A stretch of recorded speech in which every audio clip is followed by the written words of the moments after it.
Wata uwa da 'ya'yanta da karen gidansu duk sun rasa rayukansu bayan sun ci tuwon amala.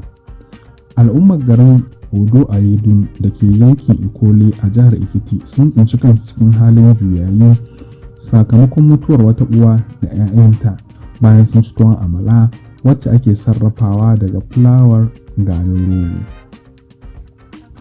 Mijin matar mai shekaru fiye da 50 yana kwance a cikin mawuyacin hali a asibitin koyarwa ta Edo Ekiti, inda likitoci ke ƙoƙarin ceto rayuwarsa saboda cin tuwon amalar. Karnuka biyu da aka tabbatar sun ci tuwon amalar su ma sun rasa rayukansu. Ɗaya daga cikin 'ya'yan matar yana da shekaru 12 a duniya, shi kuma ɗayan yana da shekaru 14. Kakakin rundunar 'yan sanda a jihar Ekiti, Caleb Ikechukwu, ya tabbatar da faruwar wannan al'amari kamar yadda jaridar Premium Times ta rawaito.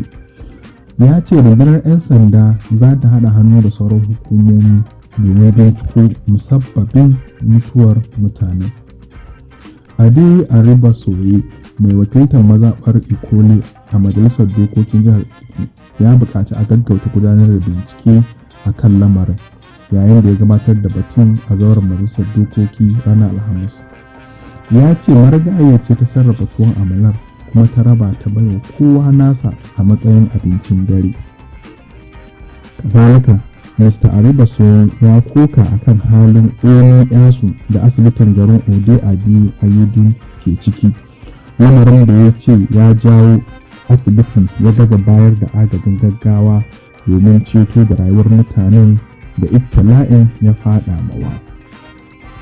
Da yake mai da martani akan faruwar lamarin, shugaban majalisar dokokin jihar Ekiti, Kanyinyi Akoyi, ya miƙa saƙon ta'aziyya ga dangin mamatan da kuma jama'ar mazaɓar Ikole akan faruwar wannan al'amari.